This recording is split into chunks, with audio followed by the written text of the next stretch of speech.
ప్రజా పిలుపు న్యూస్ కి స్వాగతం.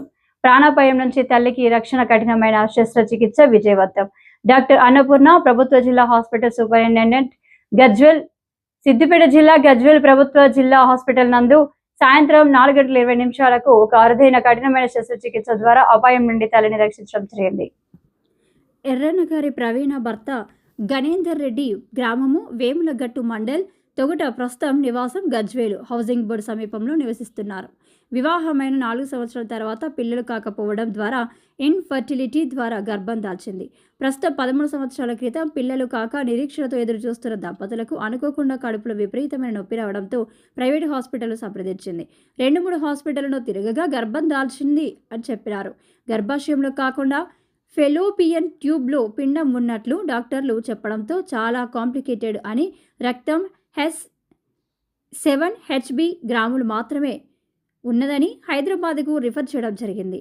ఇలాంటి కేసు జిల్లా ప్రభుత్వ హాస్పిటల్ డాక్టర్లను సంప్రదించగా తిరిగి స్కానింగ్ చేసి చాలా కష్టమైన విషయంగా భావించి హాస్పిటల్ సూపరింటెండెంట్ డాక్టర్ అన్నపూర్ణకు సంప్రదించగా నేనున్నాను, మీరు శస్త్రచికిత్సకు సిద్ధం చేయమని శస్త్రచికిత్స చేసి 500 గ్రాముల రక్తపు గడ్డలను ఫెలోపియన్ ట్యూబుల నుండి తొలగించారు. తల్లి ప్రాణాలకు ముప్పు వాటిల్లకుండా ఆపరేషన్ విజయవంతం చేశారు.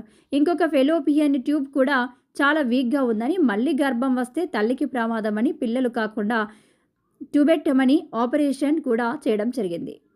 ప్రస్తుతం తల్లి ఆరోగ్యం క్షేమంగా ఉంది. డాక్టర్లు Annapurna, doctor Pranaya Reddy, anaesthesia doctor Surya, OT theatre assistant Srilatha, sister operation theatre సిబ్బంది పర్యవేక్షణలో శస్త్రచికిత్సలు విజయవంతం చేశారు.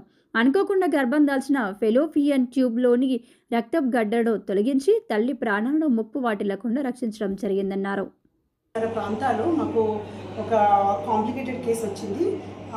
అమ్మాయి పేరు ప్రవీణ, వైఫ్ ఆఫ్ గణేందర్ రెడ్డి, తోగుట్ట నుండి. అది ఏమైందంటే ప్రీవియస్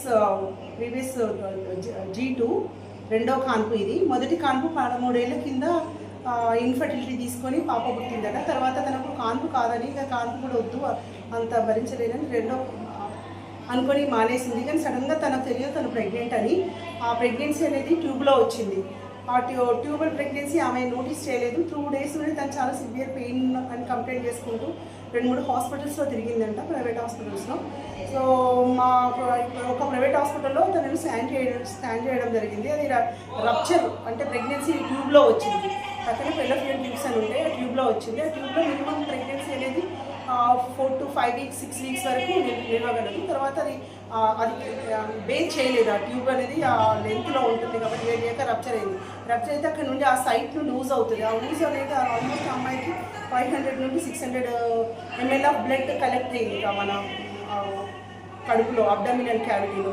సో 2 ప్రైవేట్ హాస్పిటల్కి తిరిగితే వాళ్ళు కొంచెం కాంప్లికేటెడ్, మేము తీసుకోము అన్నట్టు తిరిగారట. వచ్చి మా హాస్పిటల్కి వచ్చారు, MCH గజ్వేల్ హాస్పిటల్కి వస్తే మా అమ్మాయిలో అది చూసేసి మరి మేడం మనం తీసుకుందామా, మరి బ్లడ్స్ కావాలి అవి ఇవంటే అరేంజ్ చేయమని చెప్పి మేము ఈ కేసు చేయడం జరిగింది.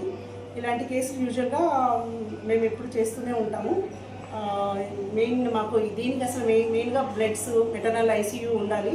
స్టిల్ మాకు మెటర్నల్ ICU లేకుండా మా పిల్లలు మామూలుగా పోస్ట్ ఆఫ్ వార్డులో పెట్టుకొని కేర్ తీసుకుంటారని ఉద్దేశంతో చేస్తున్నాం. Thank you.